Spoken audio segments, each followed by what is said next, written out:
Salut les gars, donc on se retrouve dans le deuxième épisode pour les concepts en trading que j'utilise personnellement, ok? Et donc là du coup, le concept que je vais vous présenter c'est les gaps, ok?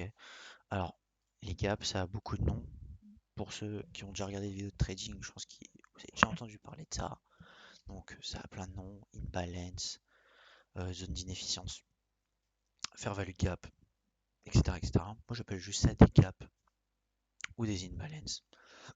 Pourquoi? Parce que moi je traite pas vraiment ICT, ok? Et les gaps, ça existe depuis très longtemps et depuis très très longtemps, ok, hein, avant qu'ICT existe, ok, et qui crée tous ces concepts, ça existait déjà avant, ok. Donc c'est un peu du bullshit de dire que c'est lui qui les a créés, mais bon, bref. Et puis il n'y a pas d'algorithme derrière le marché, donc voilà. Alors maintenant, c'est quoi un gap? Ok. Alors un gap, ok, avec tout le respect que je vous dois, je suis pas dessinateur, je vais essayer de faire de mon mieux, ok, pour vous représenter le tout. Alors, j'ai dessiné trois bougies, ok. Excusez-moi, hein, vraiment, c'est de la bouse. Tac, tac, tac, tac, tac.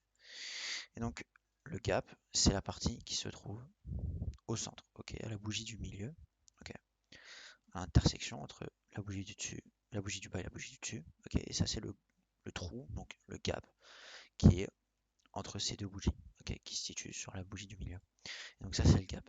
Et ça s'applique également sur à la baisse, ok, on prend donc un tac, j'essaie de faire ça, ça, ok, tac, tac, je prends mon petit pinceau, hop, excusez, hein. Hop, on essaie de faire ça rapidement. Ok, et ben là c'est pareil. Il y a un gap à la baisse. Ok, gap à la baisse. Simplement. Donc voilà. En gros, c'est ça. Après, il y a une autre spécificité, ok, que j'aimerais aborder avec les gaps. Ok, on va voir à peu près tout ce qui concerne, ok, ce concept. Pas seulement juste l'expliquer et après regarder sur le market. Je vais vraiment d'abord expliquer toute la théorie qui est autour. La deuxième chose, c'est qu'il existe des gaps inversés. Donc c'est-à-dire qu'on inverse le gap. Donc ici, on peut avoir un gap baissier. Bah, imaginez que on le traverse. Ok. Donc là, il y a eu la close ici. Ok, on va dire que c'est le close. Oula, non, là, c'est pas acceptable. Ok. Donc là, on traverse donc le gap. Et donc ça, du coup, ça devient un gap inversé, aussi appelé inverted, fair value gap, inverted imbalance. Mais en gros, on a juste inversé le gap. Et donc souvent, quand on inverse des gaps en haut de time frame, je précise, parce que en petit time frame, ça veut rien dire. Ok, ce qui compte, c'est la haute time frame, c'est ça qui guide le marché. Et ben, on a régulièrement des changements de tendance quand on fait ça. Ok. Et donc ça devient un gap inversé, ça devient donc une zone sur laquelle on peut venir toucher pour ensuite repartir, ok, dans la direction inverse. Et ça marche pour la hausse. Imaginez que vous avez un gap qui est haussier, on casse, ok, on le traverse. Et ben ça peut être une zone de rebond pour ensuite repartir et continuer plus bas. Ok. Donc voilà. Après, autre chose que j'aimerais aborder pour les gaps, c'est comment un gap s'égoler quoi. Et c'est pour ça que moi je conseille d'avoir votre rectangle avec la ligne médiane. Pourquoi? Parce que pour moi, les 50% d'un gap sont extrêmement importants. C'est des zones clés, ok? Donc la partie supérieure du gap, pour moi, est une zone importante. Car quand on commence à traverser les 50%, c'est pas que c'est fini ou que le gap n'est pas efficient, etc. C'est juste que souvent, quand on tient les 50% supérieurs du gap, ça a souvent tendance à être vraiment beaucoup plus efficient, ok, que juste si on vient transpercer plus bas, ok, comme ça.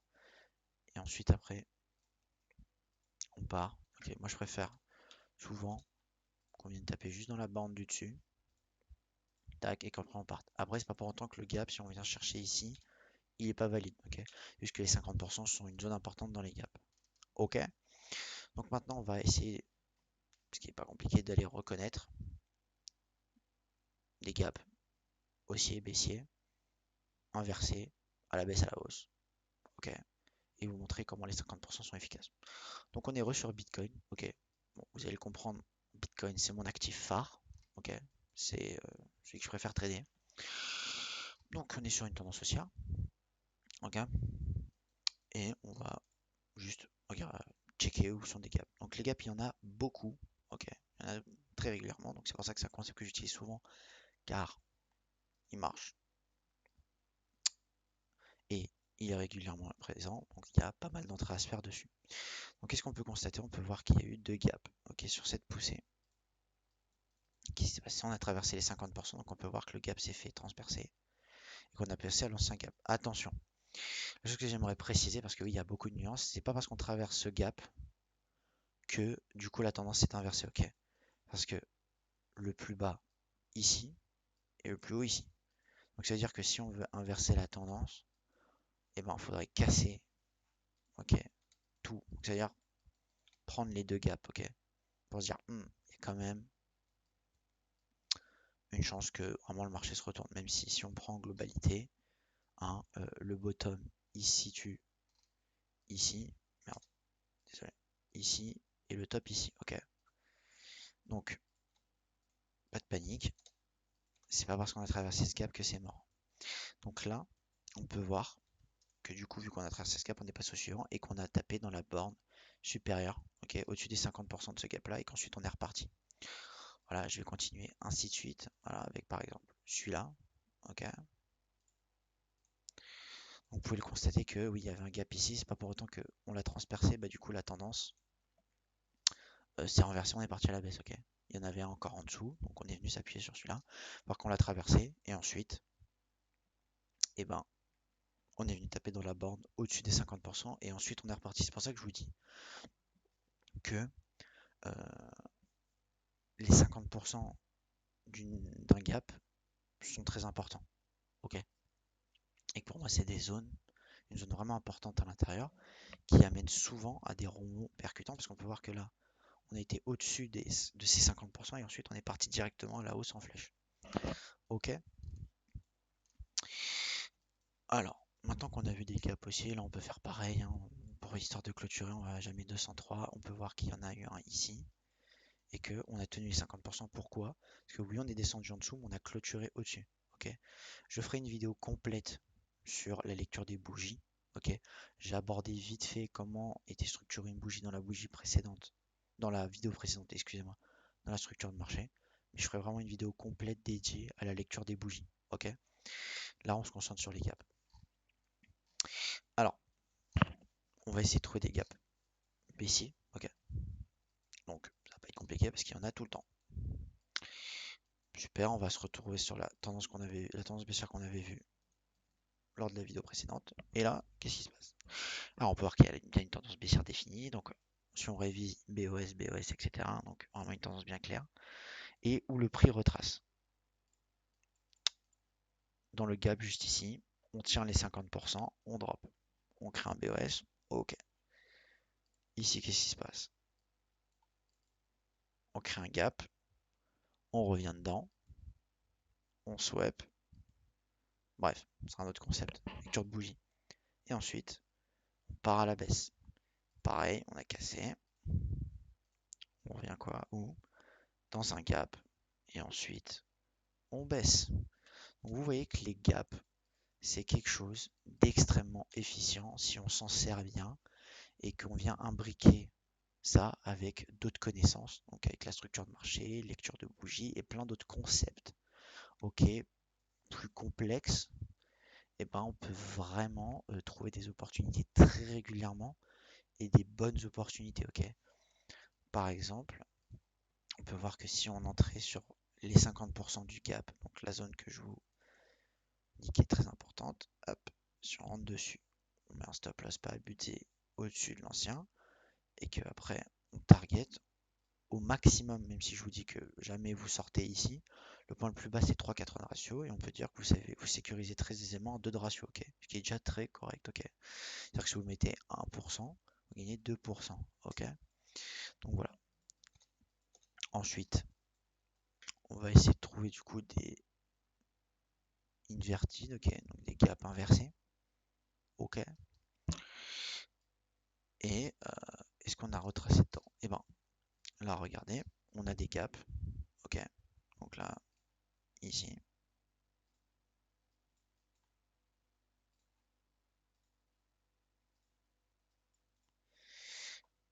Et donc là, qu'est-ce qui se passe? On peut voir que ce gap,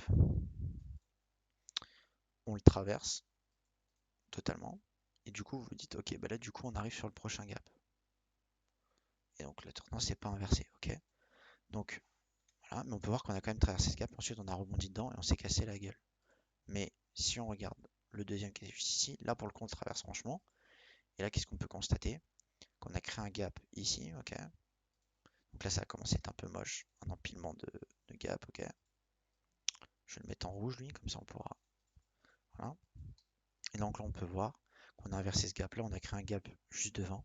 Ok, donc ça fait ce qui s'appelle un BPR. Ok, c'est-à-dire qu'on vient, il y a une fair value, un gap, désolé, j'ai trop l'habitude avec tous les noms qu'on leur donne. Avec le gap, on vient mettre un gap vient se mettre devant l'autre, donc du coup ça crée ce qui s'appelle un BPR. Et on peut voir que qu'est-ce qui se passe? On vient retaper dedans et ou dans la borne des 50%. Ok, et ensuite on peut voir que si on prend un trade en limite order dessus, et qu'on met un stop loss pas trop abusé et qu'on se met au prochain plus bas, on a un super trade à 3,58 de ratio. Ok. Et après, si on vient combiner ça avec la structure de marché, après on regardera de manière plus complexe parce que la vidéo d'avant c'était vraiment les principes de base. On peut voir que du coup, on a fait ici, on a fait le plus haut. Ensuite, on avait en petite structure. Ok, après on ira. Je ferai une vidéo également sur les time frames, etc. On a fait un switch, on a tombé, on a fait un deuxième plus haut, un plus haut, plus bas que l'ancien plus haut. On a recassé. Et ensuite, on a retracé dans une zone intéressante et on s'est cassé la tête. Manière, après avoir énuméré tous les concepts que j'utilisais, je ferai une vidéo parce que j'imbriquerai tous ces concepts et vous donnerai du coup une stratégie entre guillemets toute faite, mais qui vous rendra pas entre guillemets rentable tout de suite. Ok, pourquoi? Parce qu'il y a plein d'autres aspects et c'est pas parce qu'on vous donne une stratégie toute cuite que vous serez rentable.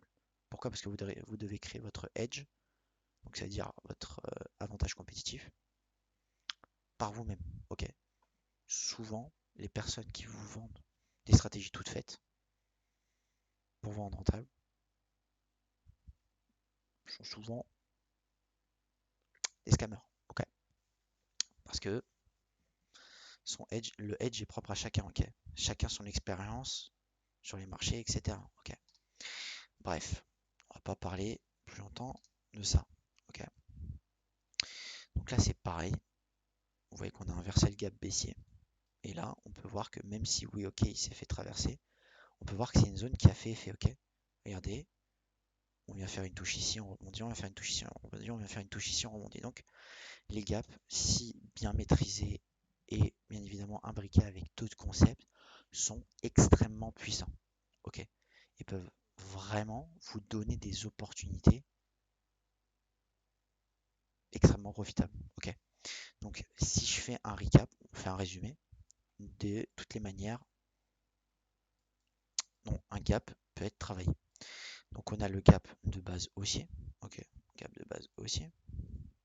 On rebondit dedans, on repart. On a le gap baissier. Ok, dans lequel on vient également rebondir et qui se situe entre trois bougies. Donc vous pouvez voir que là on a la bougie ici, ok, donc la bougie supérieure, la bougie inférieure et la bougie du centre. Et à l'intérieur il y a un gap. Et là on trace le gap comme ça. On prend les mèches, ok, vraiment les mèches là pour le coup, on le trace comme ça, voilà. Et c'est comme ça qu'on le trace.